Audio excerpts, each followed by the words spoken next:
ዛሬ ቤተክርስቲያናችን እያጠፋት ያለው እረኛ የተሾመው የቤተክርስቲያኒቱ ጠባቂ ነኝ የሚል አካል መሆኑን መታወቅ አለበት። ዲያቆን መስተፋቀር ደጋሚ ነው። መርጌታ ጎንደር ጉባኤ ቤት፣ ባህር ዳር ጥንቆላ ቤት ነው።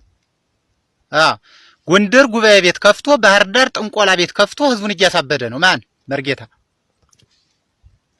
በጥንቆላ ተፈቷል። ምዕመኑ አይምሮውን አጥቷል። ሁሉን ነገር አጥቷል። ገንዘቡን አጥቷል። ከሀገሩ ተሰድዷል። የቤተክርስቲያኒቱ አማኞች እንዳያስቡ፣ እንዳይሰሩ፣ እንዳይኖሩ ተደርገዋል።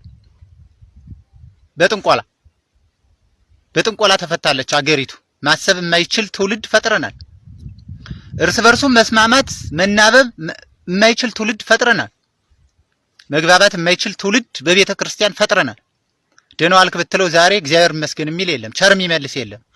ሁሉ ታማሚ ሆኗል። ይህን ማን አደረጉት? የቤተ ክርስቲያኒቱ ሰዎች። ዛሬ መርጌታ ጠልሰም ጠልሳሚ፣ ጋኔን ሳቢ፣ የአቃቤ ርዕስ የድጓ የቅኔ እየተባለ አስማትን ጋኔንን ተሸክመው የሚዞሩ እህቶቻችን ማን ነው እያሳበዳቸው ያለ? በመስተፋቅር ዲያቆን። የሚቀድስስ ማን ነው? ዲያቆን። ያጋንንትን ምስጋና እግዚአብሔር አይቀበለውም የነሱን። የቤተ ክርስቲያናችን መዋቅር ፈርሷል። ሲኖዶሳችን ፈርሷል። የህዝቡ አንድነት ፈርሷል። ሞራሉ ተልፈልፍሶ ወድቋል። የቤተ ክርስቲያኒቱ የሥነ መለኮት አስተምሮ ደረጃው ወርዷል፣ ተንኮታክቷል። የሃይማኖት ትምህርቱ ሊቃውንት የሉም፣ ተጨፍጭፈው ጠፍተዋል። ዛሬ ጋኔን ሳቢ ጠልሰም ጠልሳሚ ነው በቤተ ክርስቲያን ተሰግስጎ ያለው። ሸቃጭ ሙሰኛ ዘራፊ ነው ቤተ ክርስቲያናትን እያወካት ያለው። አንዱ ዘርፎ ሲወጣ አንዱ ዘላለም ከልመናት ወጣች ቤተ ክርስቲያን። የቅዱሳንን ስዕል መንገድ ላይ ዘርግተን በቅዱሳን ስም ለምነን ቤተ ክርስቲያኒቱ እስካሁን ከልመና አልወጣችም።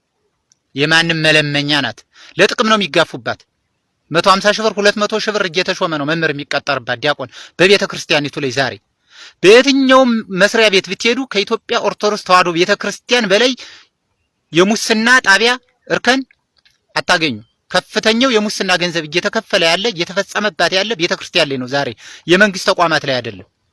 ይህንን እያየህ ታዲያ ቤተ ክርስቲያን መሄድ ምን ይሰራል? ምን እናደርግ? ቤተ ክርስቲያን ምን እናደርጋለን? እኛ ከጠንቋዮች ጋር ህብረት የለን፣ ከመተተኞች ጋር ህብረት የለን። ምዕመኑን አሳበዱት። ለኔ ቤተ ክርስቲያን ማለት የሲሚንቶና ያሸዋ ድርድር ማለት አይደለም። ቤተ ክርስቲያን ማለት የኢትዮጵያ ኦርቶዶክስ ተዋሕዶ ቤተ ክርስቲያን ዶግማዋና ቀኖናዋ፣ ክርስቲያኑ ህዝብ የምዕመኑ ደህንነት፣ ህብረት፣ አንድነት ነው። ቤተ ክርስቲያን ማለት የፍቅር አገልግሎት።